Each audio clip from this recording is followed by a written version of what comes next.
very excited. This guest, as I told you before, I've heard people say that he's has one of the best brains for the industry of professional wrestling and how it should be run. He's definitely proven himself in ROH, and then I think he's in the WWE. I don't know any place he hasn't been.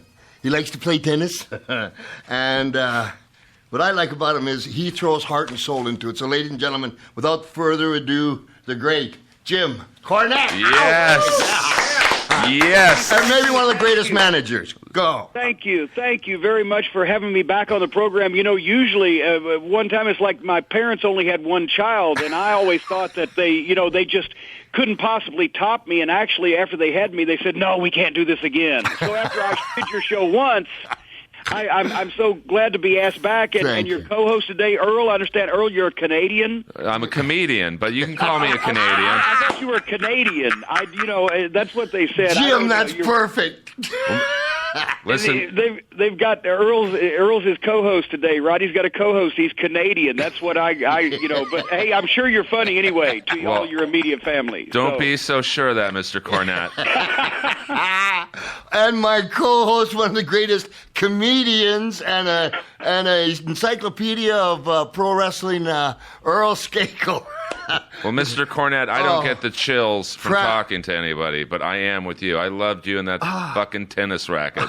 Fucking priceless, excuse me. Okay, well, at least now we've broken the fucking F-bomb barrier so I can feel at home. Here we go. Well, and the great Canadian you have with you. Great. Well, Roddy, you spent some time up in Vancouver and Winnipeg. And, yes, sir. Would make sense. Winnipeg is a great city. I spent a year there one night. Isn't it brutal?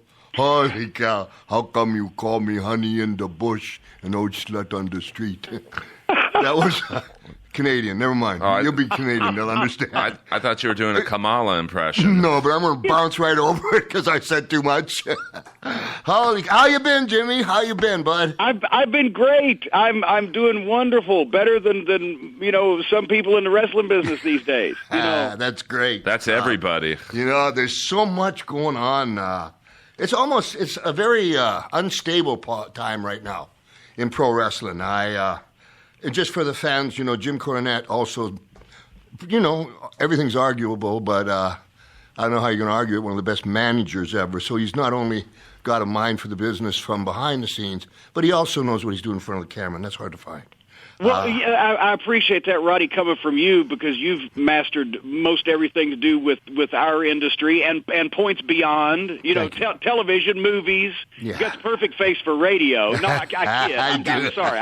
Today I do, brother. I just came off a road haul from over the weekend, and you know how those are. They just put the ring in my nose, pull me around.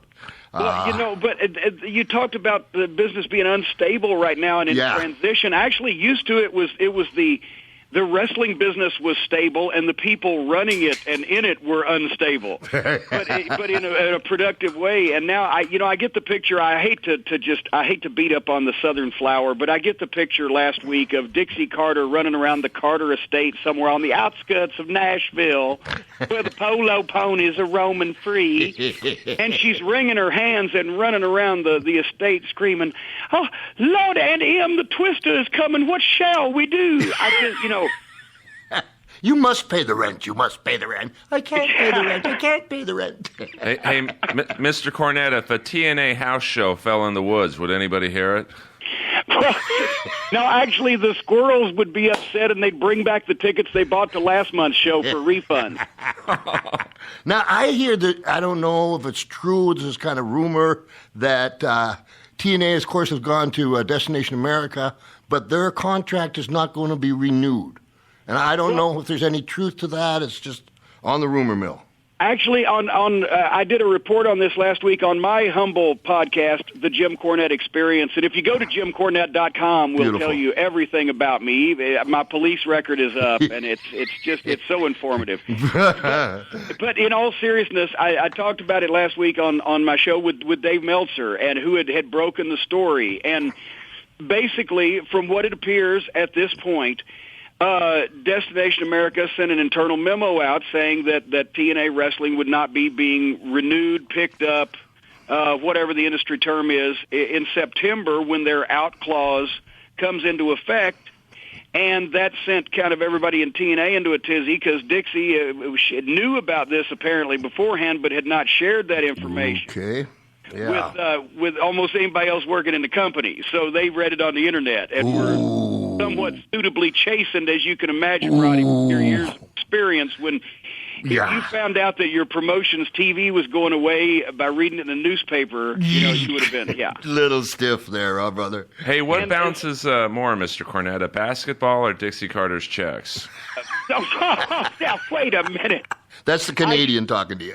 Well, actually, the thing is, how you Canadians, you're all with the tits, but I don't want to think of Dixie in that way because it'll put me off sex. But anyway, they do put her picture up in prison to cure sex offenders. You realize this? I did not. Paging Pat Patterson. Up at Brushy Mountain, all the pinup girl is Dixie Carter. But anyway, I'm just saying. Go. I love it. So the point is, it got better. Yes. When then just a few days after this news was disseminated, we found out that Ring of Honor, their syndicated television program on the Sinclair stations, is going to debut as TNA's lead-in on Destination America this week, which TNA also didn't know anything about. Really? So Ring of Honor. Now, him, the twist is coming. What shall we do? Well, the viewers aren't coming. So, and that's the problem, I think, is what now the analysis from Mr. Meltzer, and this has been, circulated in a number of places. Yeah. I lean toward this in the conspiracy theory. I think we're thinking Destination America has realized that the honeymoon period is over, that the ratings didn't come in to the extent that they thought they would with TNA for the money that they're paying them and the advertising rates that they can get for the program, which doesn't have the best reputation. Yeah. And so, therefore, they figure, well, wait a minute, maybe for a lot less money, we can do the same number of viewers, which is still good for our station, but not for the money we're paying, with another wrestling tape that's cheaper. How many times has that come up, huh? And I think that's what's going to happen, and it's a win-win really for Ring of Honor because their syndicated television is their bread and butter on Sinclair. But sure. I personally, if it was me, but I know the one thing I got to criticize, they're cheap. Gotcha. I would do an all brand new program instead of rerunning the syndicated show and really try to roll the dice and gamble on getting a real network Pinocchio. Yeah. To pay attention to this upstart new promotion that doesn't have a bad taste in people's mouth like TNA. That's just me, but I hear you. At least it's exposure for Ring of Honor that they didn't have before and a chance, kind of an audition. Yeah. Will the same number of viewers or even a few less come to them for a lot less than the network was paying for TNA? Okay, so go ahead. It just amazes me. It amazes me, Roddy. I got to say one more thing. Please. Since Nick Goulas, do you remember a wrestling promoter? Boy, do I ever. From Nashville that could piss off this many people in a calendar year. She's been canceled by 2 different networks, and talent has fled the ship. Brutal. She's the most popular thing in Nashville since Crotch Rot. So, on that, go ahead, Earl. Well, I was just going to say, I will give her this. She did cover up Sting's bald spots a lot better than WWE. Well, in all fairness to Dixie, I got to say that I have to defend her there because I think Sting's got a few new ball spots since he's been dealing with the WWE that he maybe had. That leads me to, Jimmy, you were at TNA. I think you worked from something like about 06 to 09 or 010. Yes, sir. So at that time, Jim, when you've got a league that's got a primetime spot on Spike and can't draw on a house show, can you shed some light on that? Because I can't wrap my head around you have a prime time on a national guy kind of television, and you got Kurt Angle, yes, you got Samoa Joe, you got AJ Styles, you got an icon like Sting, you've got all these names, all kinds of talent. and you can't get them in the. Why? I hate to go in this direction again, but Roddy, now you know where you're leading me. Go, baby. You're leading me down the primrose path to speak the name. Do it. I'm sorry, but Vince Russo was the guy that was mostly in charge of much of the creative of TNA wrestling for its first years from 2002 until about 2011 when Hogan ran him off, and then he was back under cover of darkness. Another reason Spike TV got pissed off at him because they said, we don't want that Vince Russo anywhere around our business, and he was working there on the sly, but that's another story for a different day. Gotcha. But it was all about the Crash TV, Jerry Springer show mentality. The few times that they could get a match, and Roddy, you understand this, where the people wondered what was going to happen. Both these guys are tough. Samoa Joe, Kurt Angle. Yeah. They wondered, and they gave it an athletic build-up, and Dutch Mantell was behind that, and it scored on pay-per-view, and they never did it again because it started disproving the other guys' theories about what would draw in for their company, and just the creative was not meant to get people to the arenas and for them to care about a conflict between the talent. It was meant to further the stories that just came and came and came. If I may, so what you're saying, then, because I think last time I had the pleasure of talking to you, Crash TV, I was saying, well, that's just called hot-shotting it, and you had to have, like, Dory Funk and Briscoe coming up underneath to make that work. Is that what, let me ask you this, Jim. So if you're what they call, or what Vince called Crash TV, that works for someone to sit in their living room and watch, but that won't bring them out the door. That won't get them emotionally invested in the product. You give them the beginning, the middle, and the resolution of the conflict, pretty much the same 2-hour television program, if not meaningless sound and motion being thrown at you. And people can't bite into that. It's not Andre the Giant, the undefeated eighth wonder of the world, versus Hulk Hogan, the world champion in the Pontiac Silverdome, for Pete's sake. You know, and it's you know where I'm going with that. But I do.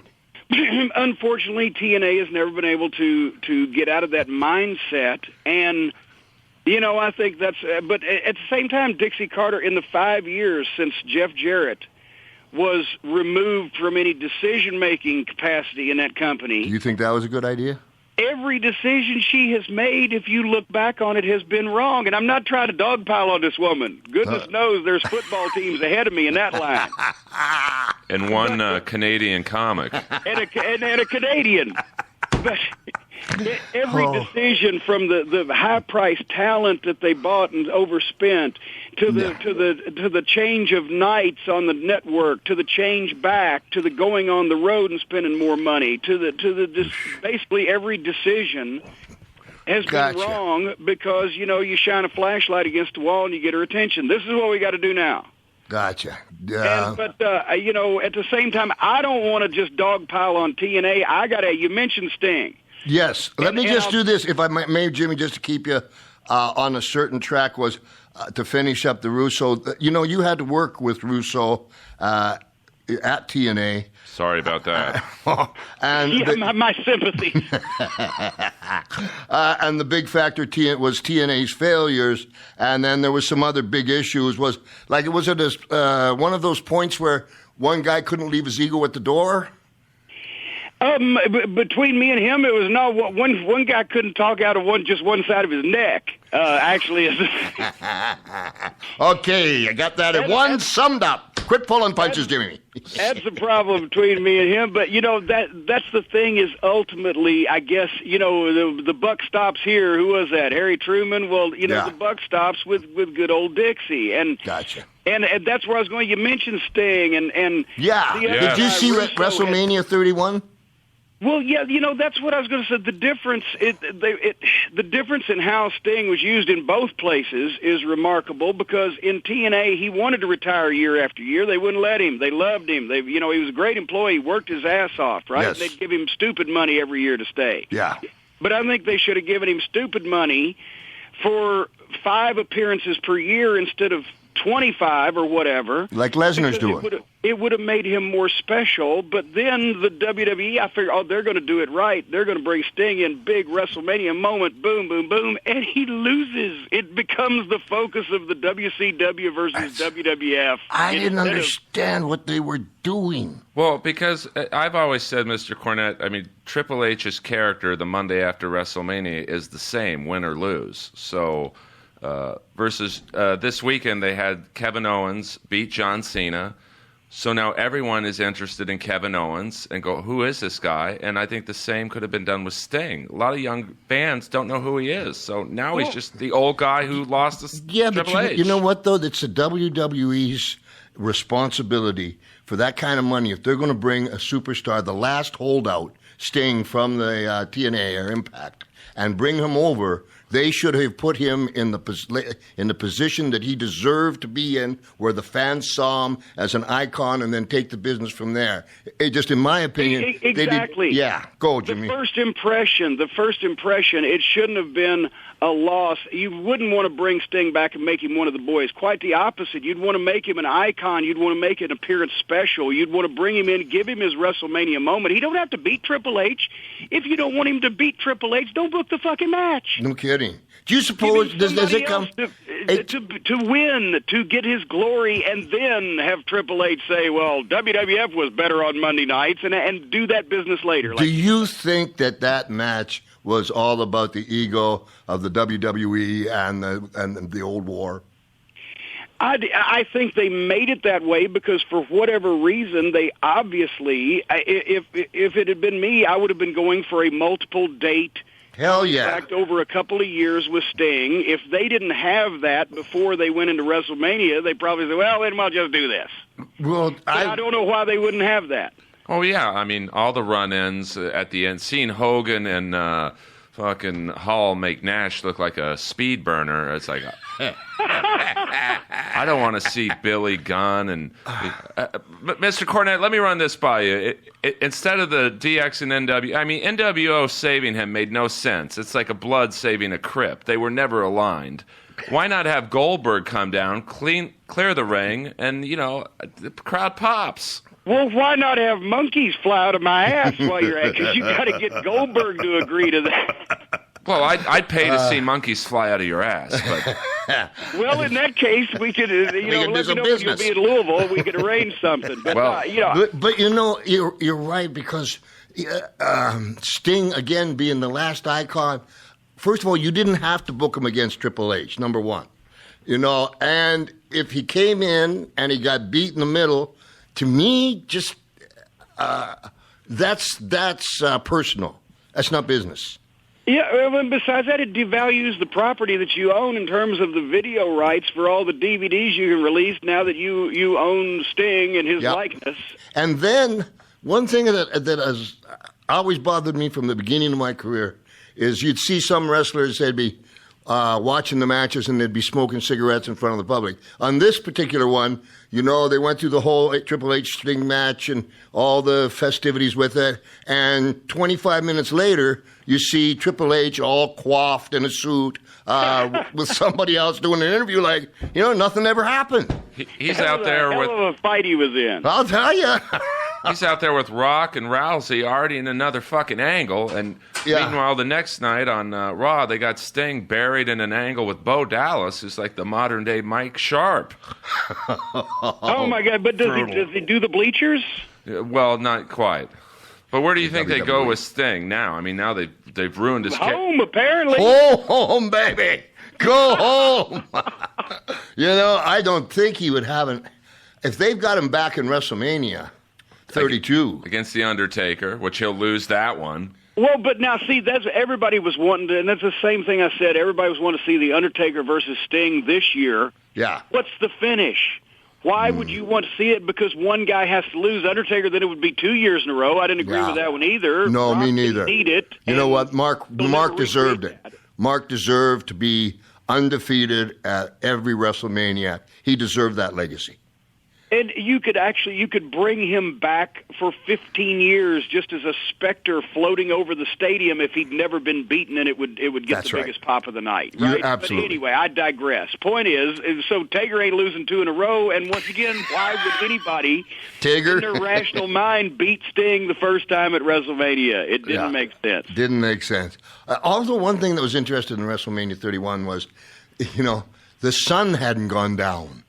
And it really played on the, for instance, the Undertaker's entrance. They had cannons and tanks, and that wasn't, okay, whatever. Not sure but, how. I always thought the Druids and they would melt in sunlight. No, that was Sting's makeup.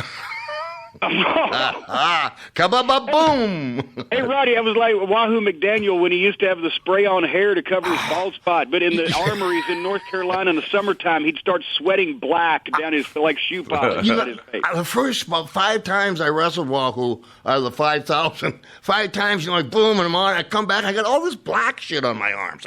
Where the hell's this coming? It took me 3 days. Finally, Wahoo's in the mirror. He's got his head right. He takes out just a can of spray paint.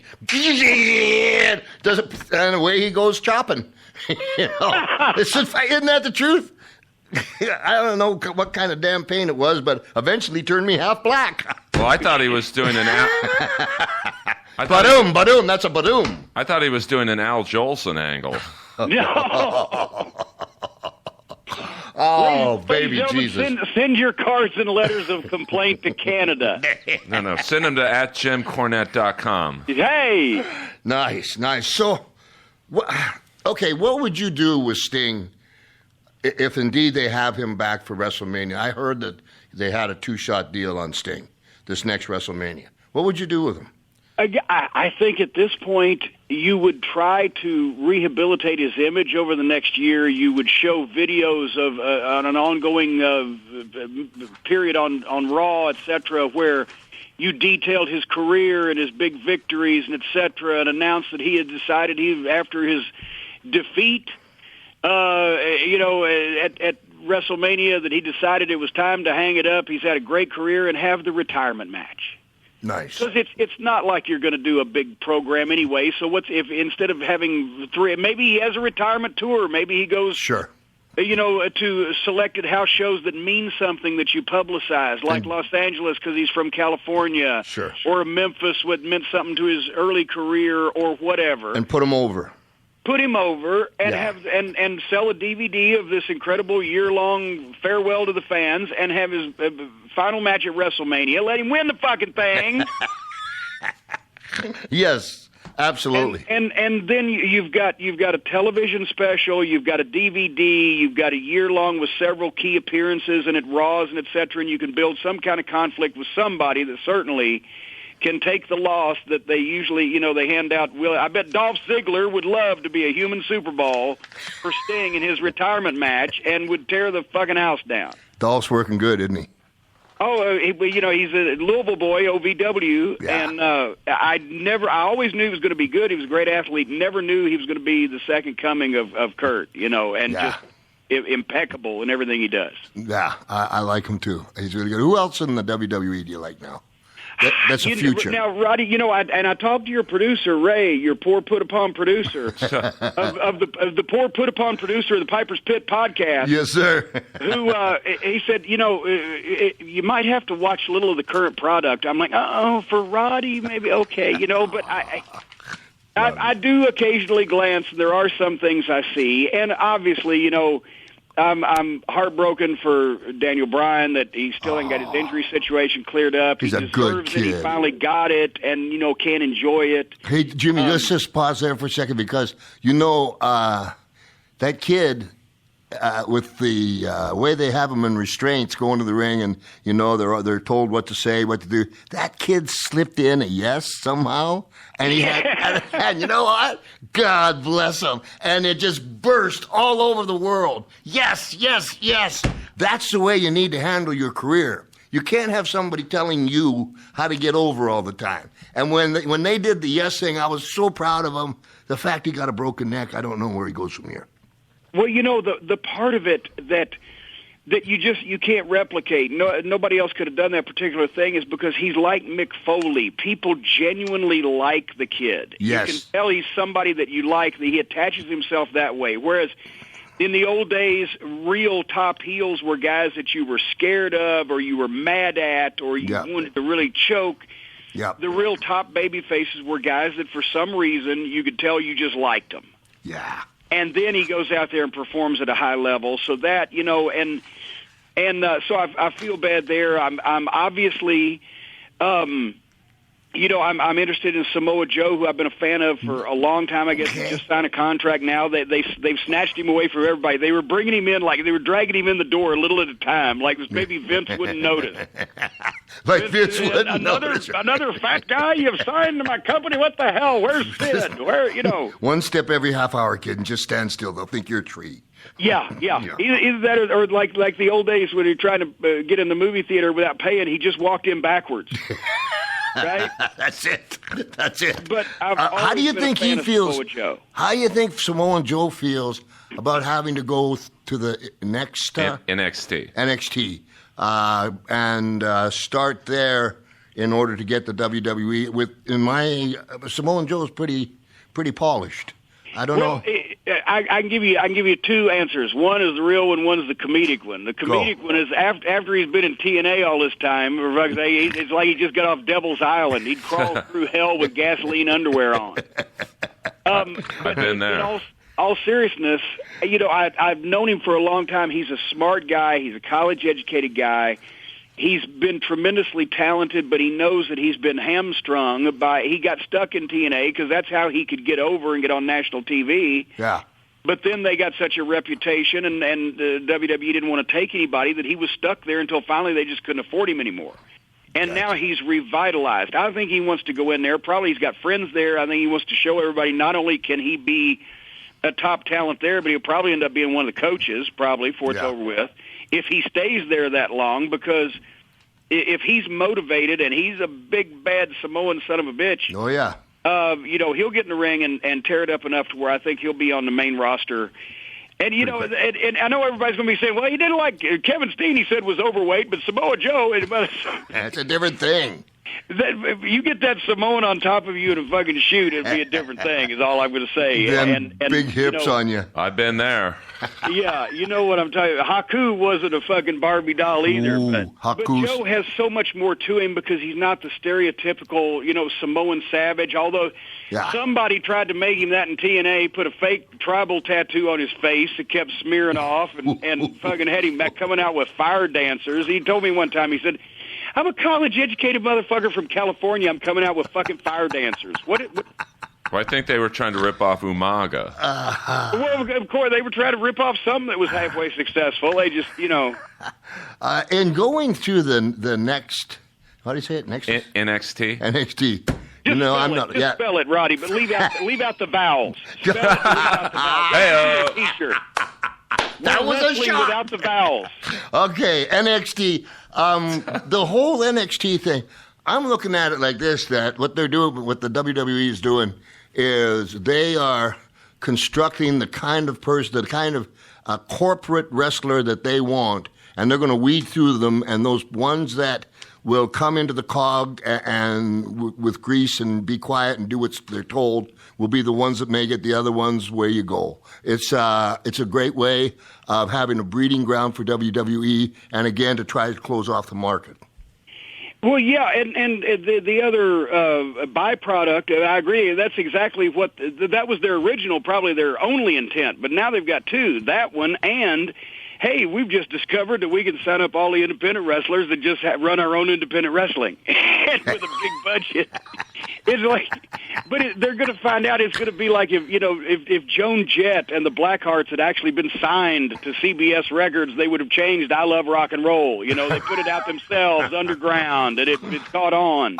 Geez, man. How do you think Stephanie McMahon's doing? Did you see Stephanie McMahon where she was out with Triple H, and we were talking about Daniel Bryan, I think, at the time, and they said John Cena was in the ring, Stephanie and Triple H up at the gorilla position, or just on the carpet outside, saying, you're fired. Ziggler was in there, and it was white heat. It was like they're sitting on their hands, And Stephanie, she did a good job.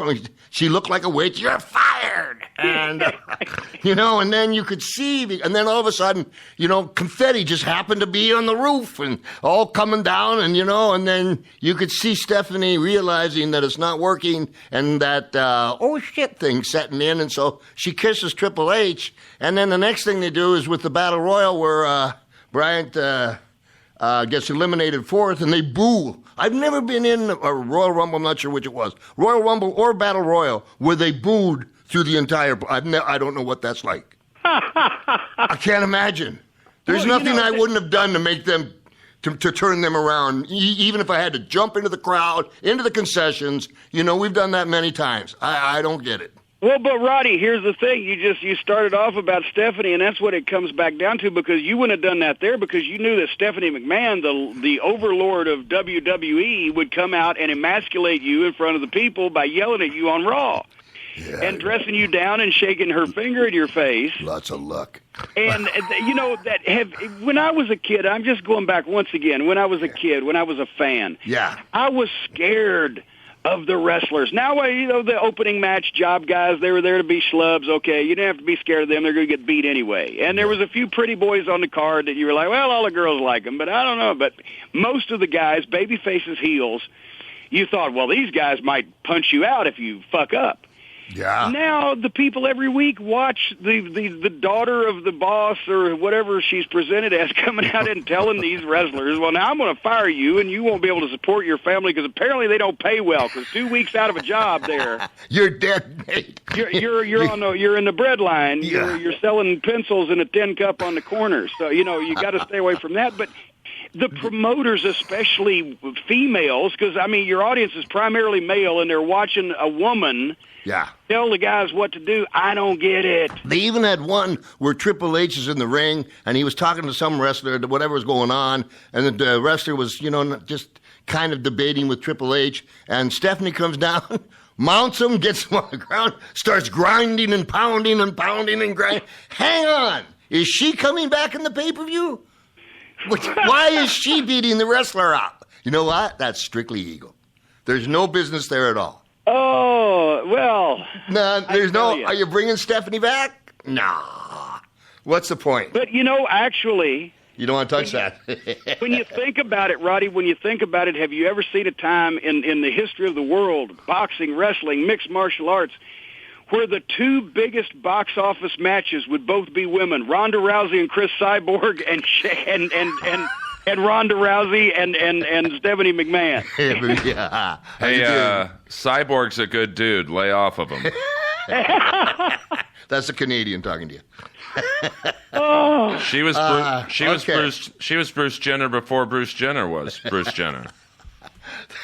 I thought he was changing his name to Transgender, but that was just me. Well, listen. Now the guys who lost to him in the '76 Olympics are really pissed because they lost to a girl now.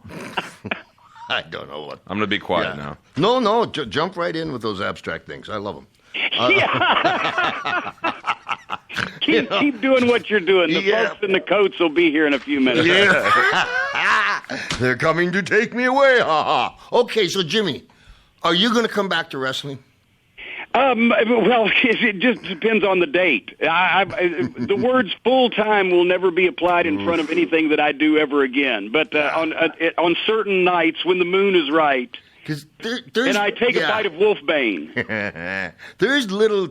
I'm not sure if they're little. I don't know what Jeff Jarrett's doing with it. Is it Orbit? No, it's Global Force Wrestling, which will be on public access near you. Public access? Hey, now, wait a minute. Hey, if you mean they're going to take TNA's spot? That's the last place they got to go.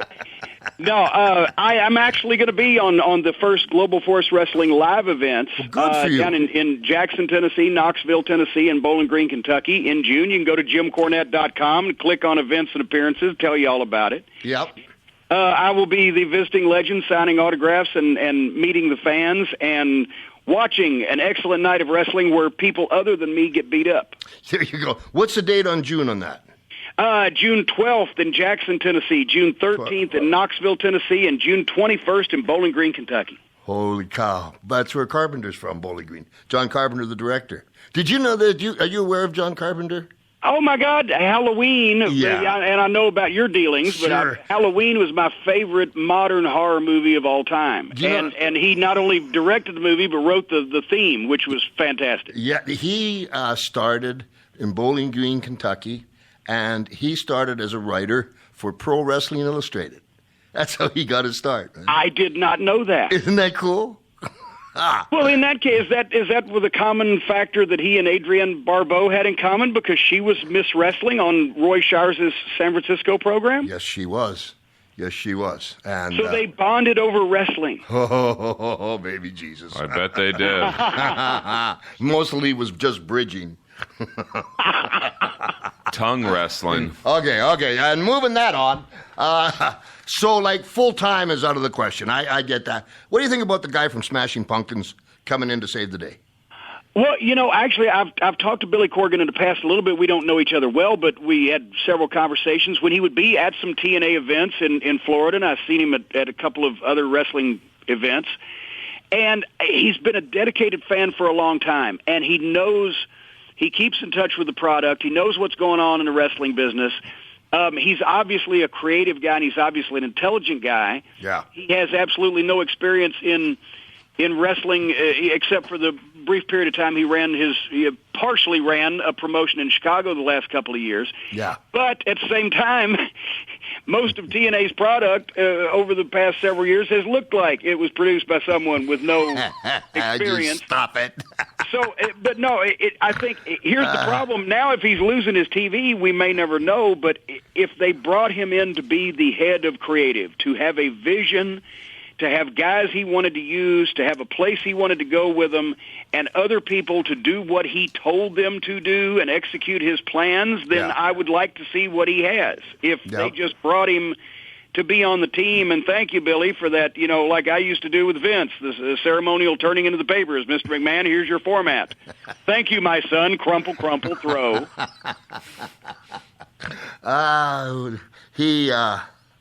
Smashing Pumpkins, he's a big fan of Sergeant Slaughter. I met him at the Cauliflower Alley Club when Sarge was getting an award.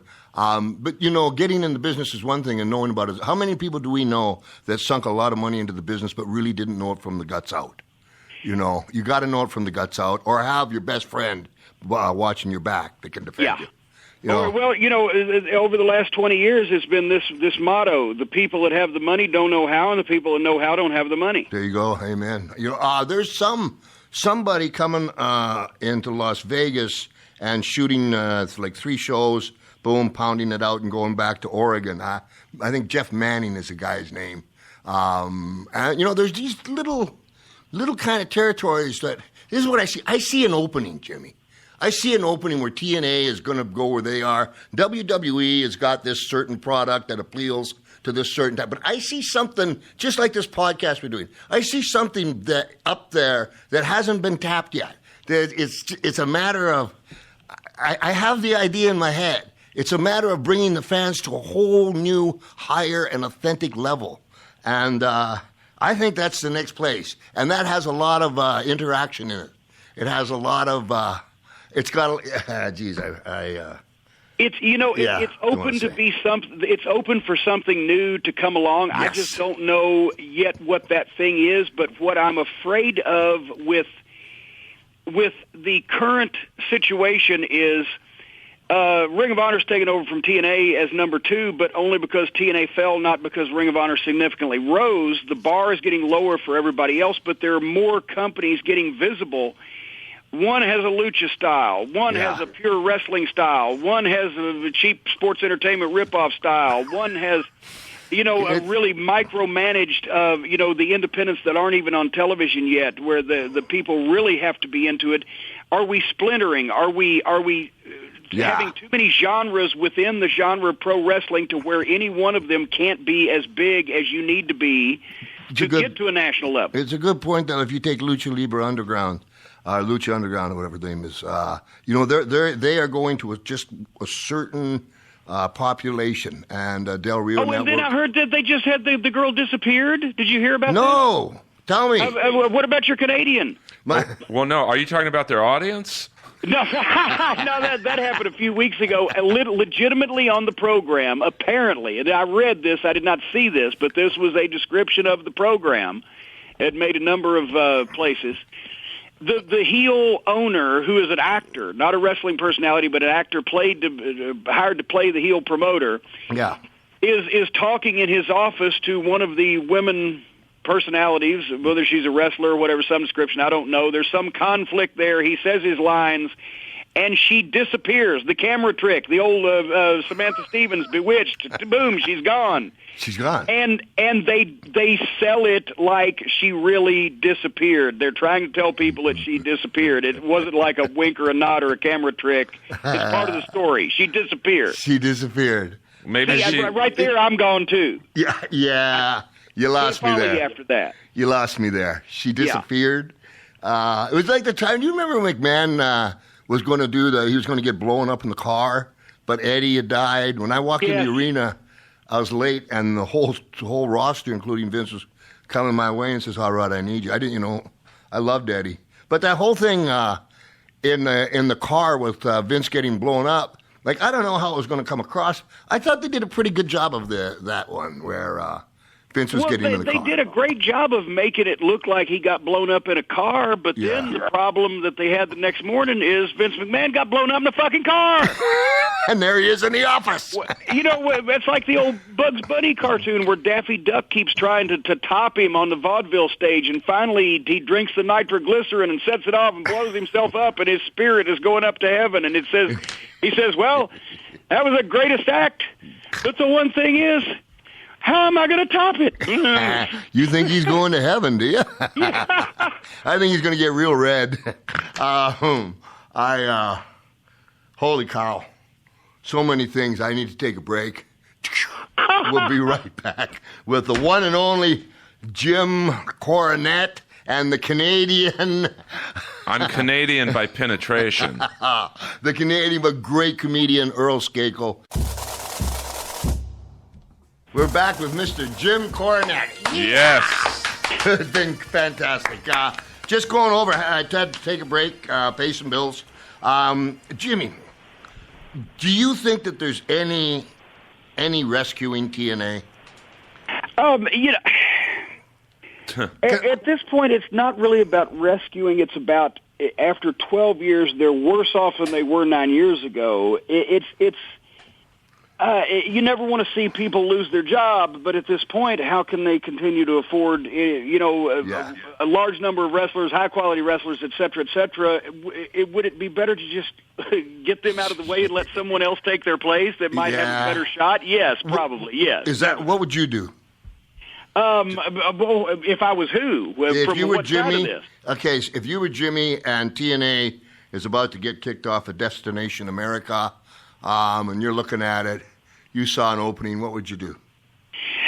I would, if I was Ring of Honor, which is the ones that can benefit from this extremely well in the short run, I would, Sinclair Broadcasting is a $1 billion company, even though they don't like to spend a lot of money. I would devote, in the television business, what does Vince make on television rights per year when he got renewed? Was it $50 million, $60 million, $70 million, tens of millions of dollars, right? Yep. When you talk about per week, amounts of money in the television business add up. What's $20,000 a week? That's $80,000 a month. That's almost $1 million a year. I would, if I was Sinclair, I'd invest $500,000 in a gamble. I'd say I'm going to put this $500,000 in an account, and I'm going to do Destination America, a special show only available on that network with better production values than we do our syndicated television. I'm going to view this as either a chance for then Destination America in 6 months to either pick us up again and start paying us, probably less than they were paying TNA, but more money than we're getting now. Yeah.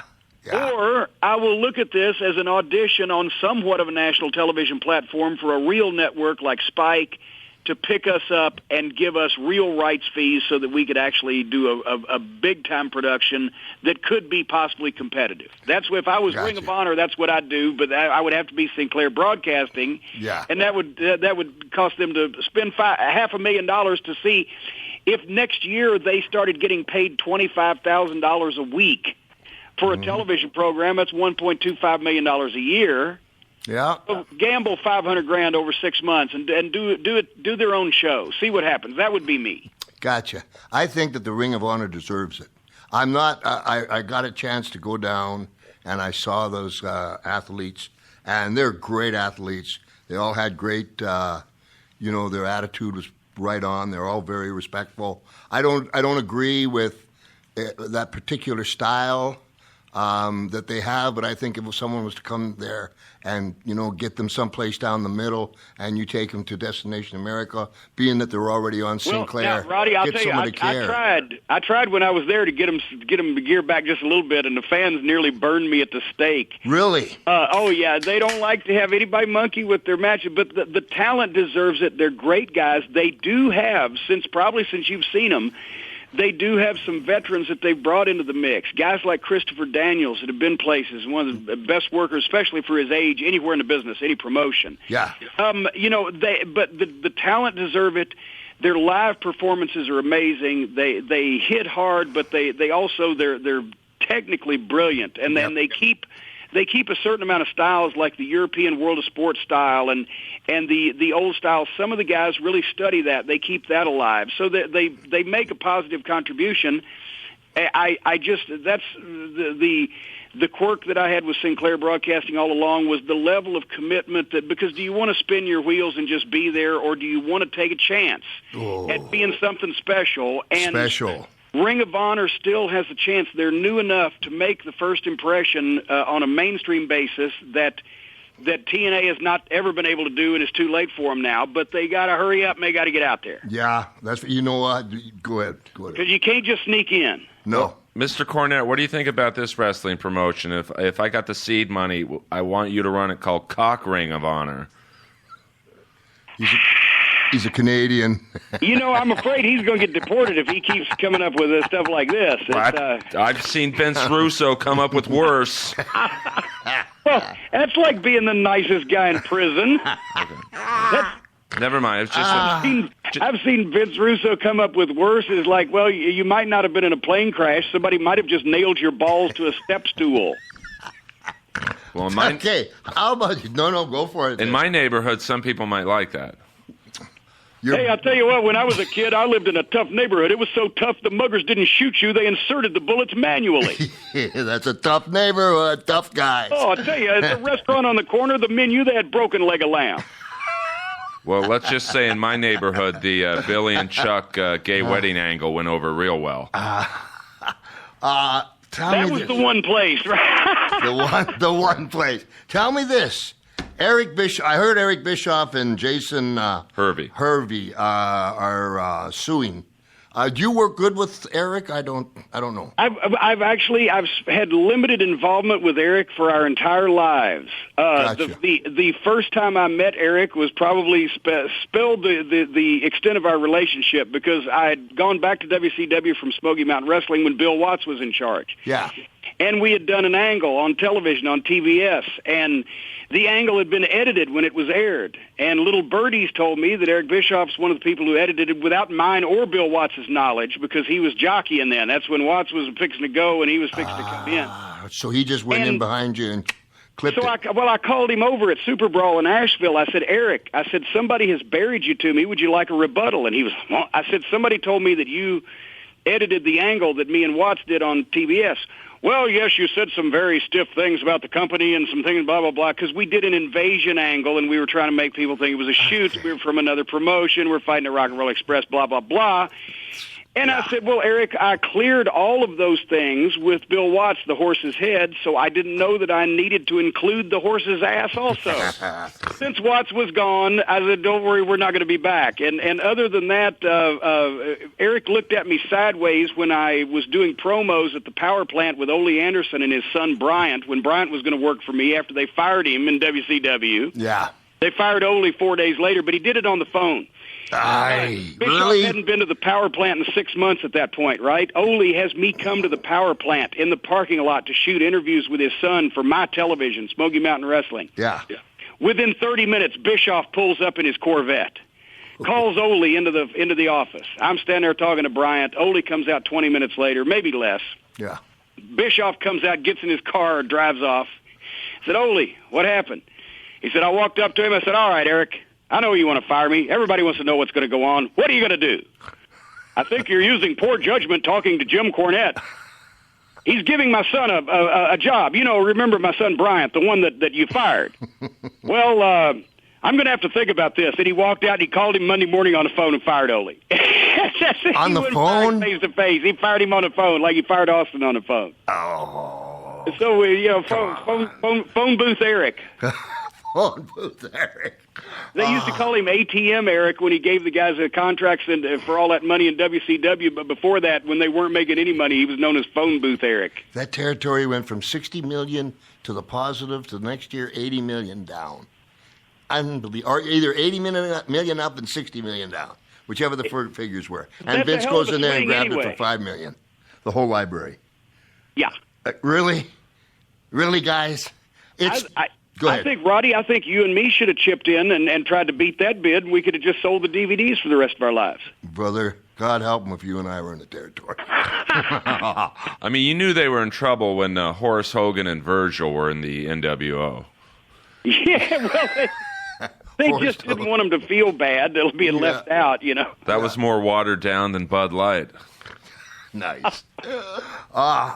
What you doing, Jimmy? Actually, I'm just fixing to embark on my Super Summer Sizzler Series tour. Nice. This weekend, I don't know when this program airs as we're talking, but this weekend, June 6th, I'm going to be in Monroe, New Jersey at Legends of the Ring. I'm going to be shooting 3 videos for Kayfabe Commentaries while I'm up there, interviewing some top stars about the old territory days. Nice. Then I'm doing the Global Force Wrestling shows I talked to you about. Nice. I'll be appearing for NWA Mid-South, doing commentary with my old friend Chris Cruz, formerly of WCW, on June 20th in Dyersburg, Tennessee. Beautiful. And at the end of the month, June 26th and 27th, I'll be in Providence, Rhode Island, the New England Fan Fest. I'm going to be doing my one-man show on Friday night, Corny in New England.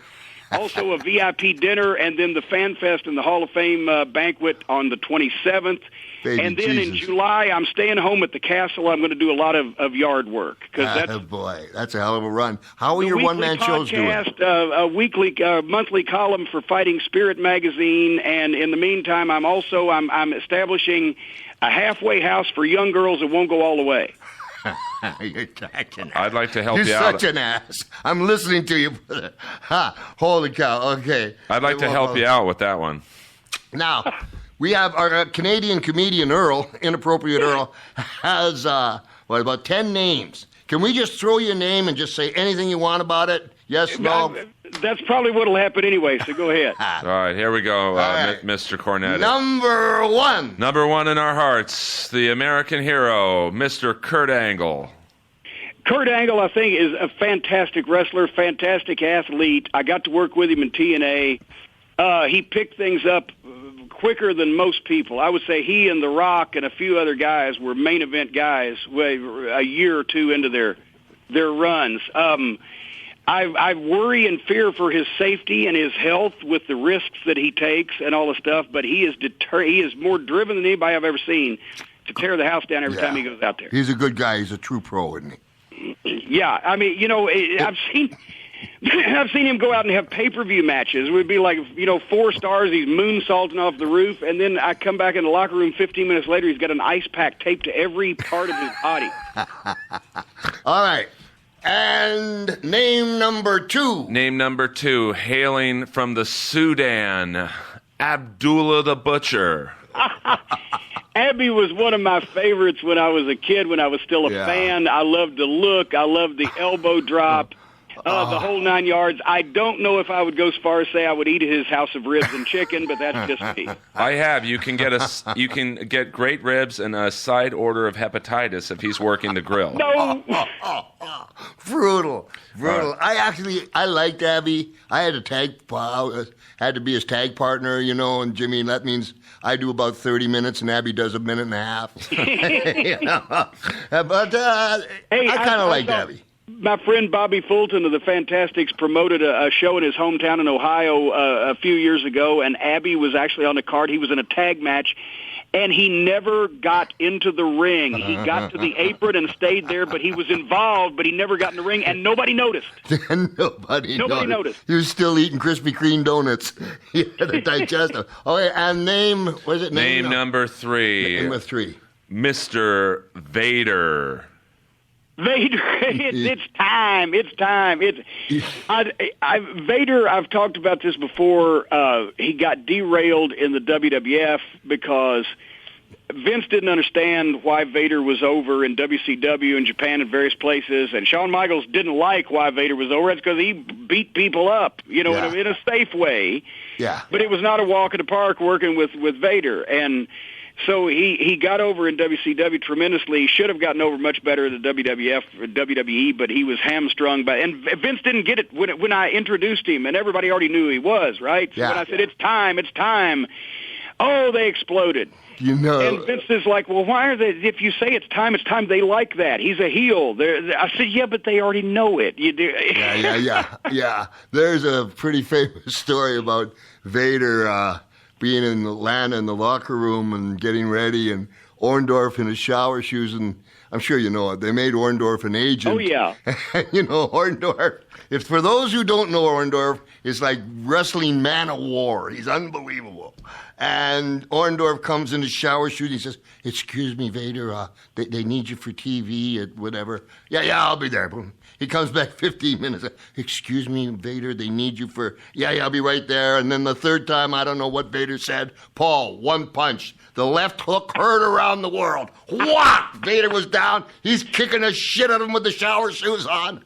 And as Vader's coming to the ring, Dusty Rhodes says, the left hook heard around the world. Well, I tell you, I had Paul on the Experience a few months back. Yeah. And I asked him about that incident. And you're right about everything but one thing. The first time he said, Vader, they need you for TV. Okay. Second time, Vader, they need you for TV promos. Okay.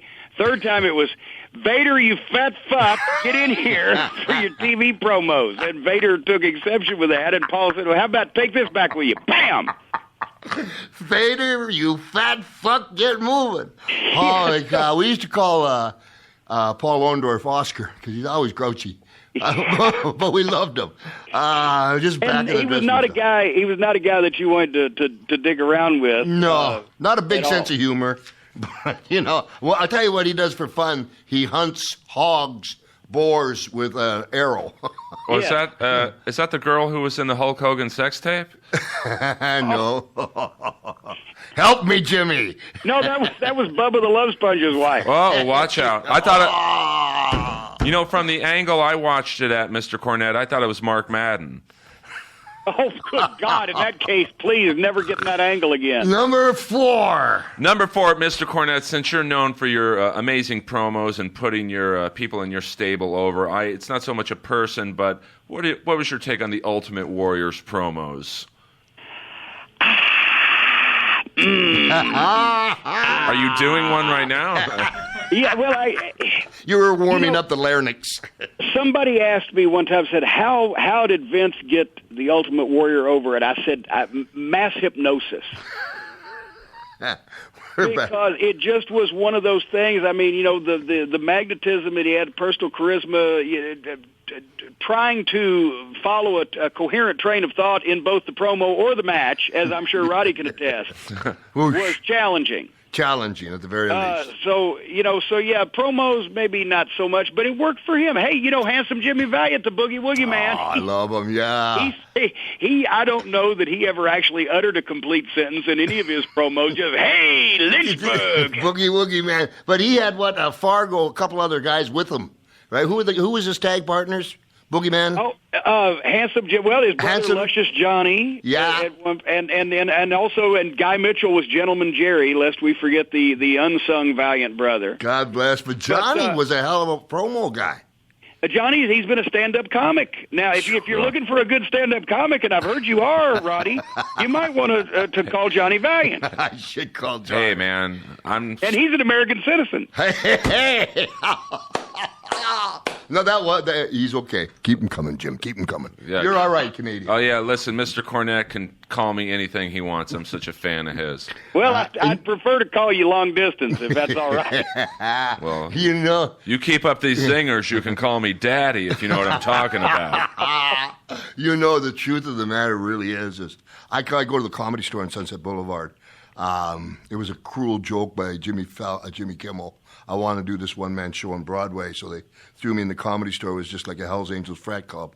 And Earl, they respect us, yourself, all wrestlers, so much. They're so kind to us. And when Earl says it, he's a huge fan of yours. He means it. He likes to dick around a little bit, but he means it. No, well, and I tell you what, too. I've gone to actually a number of comedy clubs over the past couple of years to see Mick Foley, who's gone on this tour, and he does such a great show, and yeah. And also I've talked to some of and I had comedians over in England open for me last year when I did the tour of the United Kingdom. And it's so similar to wrestling, and a lot of the comics, like you said, earlier, you're a big fan. Yes. They understand what we do, and we kind of can feel what they do because you're going out in front of people, a cold crowd sometimes, might not know who you are, and you're trying to get over, especially verbally, in a short period of time. Yeah. Well, Mr. Cornette, don't take this the wrong way, but it would be a pleasure to open for you one day. Well, it depends on what you want to open, and then we'll negotiate from there. Jimmy, stop it now. I'm just telling you. Okay. What's the name number? I started laughing like Mr. Magoo there, and I don't know why. I don't think we have time for 10 names, but... Okay, just give me the best name out of that. Well, this is selfish because I'm obsessed with this man's gimmick change. He started as one-man gang, but then through the Marketing Genius events, they turned him into the jive-talking Akeem, the African Dream. Well, I want you to know that I believe I hold a place in history, and I need to check with Gang on this, but I know for a fact I managed him. He was like the third person that I managed in my career, but I believe I might have been his first manager. And he was known then as Crusher Broomfield. He had just been working for the Paphos ICW promotion. He came over to work for Jarrett. And he was just immense, but boy, he could take that over the top rope bump like Harley Race practically at 6'8" or whatever he was, and 400 pounds. Yeah. But he was, just a rookie kid. And I managed him for about 2 months, and they pretty much either beat him or starved him out, one or the other, in Memphis. And he left and went down to work for Bill Watts, became the one-man gang. But the point is, I saw him a few years later. I said, Crusher, I said, I just want to say that you've never gotten the opportunity to thank me for managing you and setting your wrestling career back 4 years, and you'd only been wrestling 2 at the time. One of those.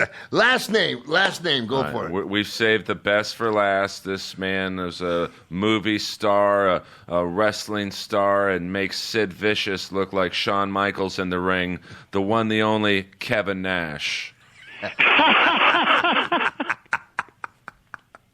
Well, about sums that up, huh? I'm trying to I want to say something positive to end up on the last name. So, Gotcha. let me just say this. Kevin Nash is one of the smartest people in wrestling because especially over the last 10 years, he has had more people pay him more money to do less work than almost anybody else in the history of professional wrestling. You know what I learned that I didn't give any credit there was I didn't know that Nash kind of instigated the money on a contract. Well, see, I've heard him say that, but the thing, I had a guaranteed money contract with Jim Crockett Promotions in 1986. Gotcha. I had a guaranteed minimum. I just always made more money than that minimum. Sure. Because we were doing business at the time. But Nash is right in principle in that he upset the apple cart in terms of getting the promoters to bid against each other. Yeah. Because Bischoff knew that the only way that was going to fly was for him to not only purchase some established names, but also to do something that would get the invasion angle that he wanted to do, that he could do with guys from Vince, just to an extent. He couldn't say it's the WWF invading, but that's what he wanted to do. He saw it in Japan. He knew it was going to work. Invasion angles always work if you do them right. Yeah. So that's the Nash and Hall were the key to that. Gotcha. When the war, they call it the war. It was no damn war to me. I was just working for another company. But I think if they could have, everybody could have parked their egos at the door and just business straight and do great. And who cares what other leagues are out there? We may still have the WCW. But they were so into ruining the WWF, EFG, whatever it was, that the tail was wagging the dog too. It was a brilliant time in our business. And if they had, WCW was still going and WWE was still going, I want them all to stay in business because that gives us the liquidity to go around and feed our families and many, many other jobs. Well, yeah, and we lost so many fans when WCW went out of business. Huge. The WWF thought, they'll all watch us now. No, they just went away. We lost like 4 or 5 million on Monday nights in a year. If I remember correctly, when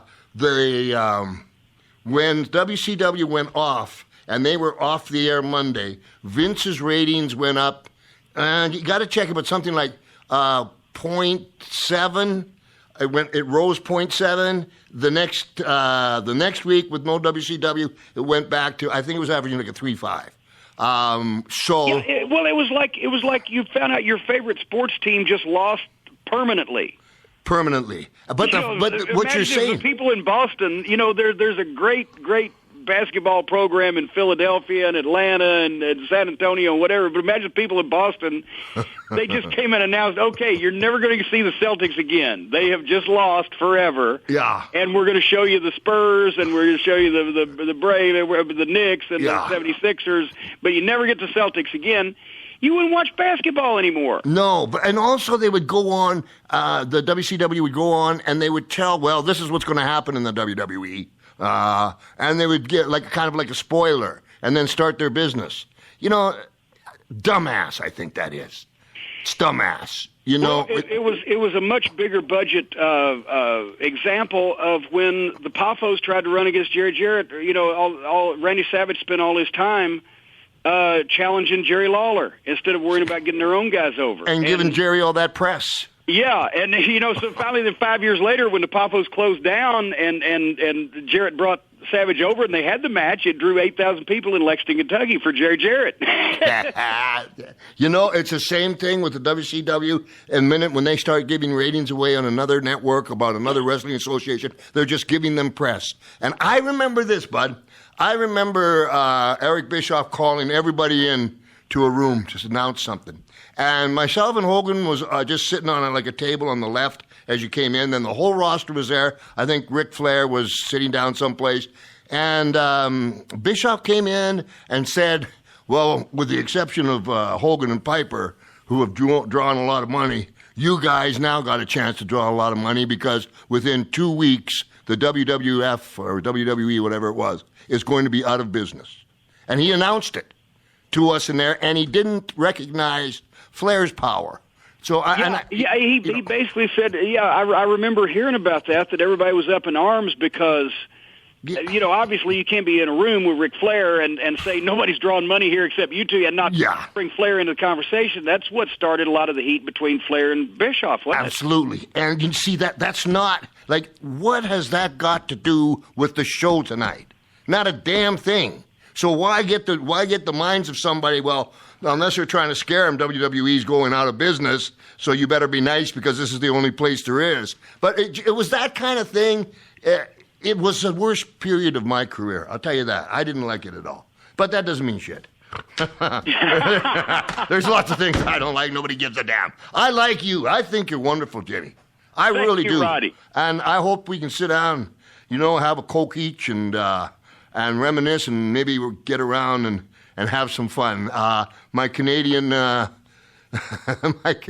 comic. Okay, Jim, I'm not going to be able to get that out of my head now. I'm a Jew. I just realized, where can I tell all of my fans, both of them, where I can listen to this and your program on a regular basis? Thank you. It's Piper's Pit Pod, and you can get it from iTunes. And I'll hook it up on Twitter. You got a Twitter, Jimmy? I have a Twitter at the Jim Cornette. At the Jim Cornette. At the Jim Cornette. And then the Facebook is the Facebook is my wife's, and I don't know how to get onto it. Love it. I'm learning these things one at a time. Right? You I too. got the podcast. I got the Twitter. The Cult of Cornette follows me on Twitter. I got that going out there. I can't learn all these things at the same time. I'm a man. And your wife's doing that. I got the same problem there. I think you're great. And the fact that you would come on and just open up your heart and be honest. You caught me the first time around. I'll be truthful. I wanted to see what you knew about the business. And so I wanted to talk to you. And the first conversation we had. And you've obviously been a student of it. Not only a student, but participated in a big way. And people should know that. I'm proud of you. Thank you. I'm gonna quit today now because it can't get any better than this. I'm just gonna go to bed and get up tomorrow. But I appreciate hearing that from you. Thank you. I think you're great. Hey, Jim Cornette. Baby. Yes, legend. I love you with all my heart. See you soon, buddy. See you, Roddy. Thanks. Thank you. Bye-bye.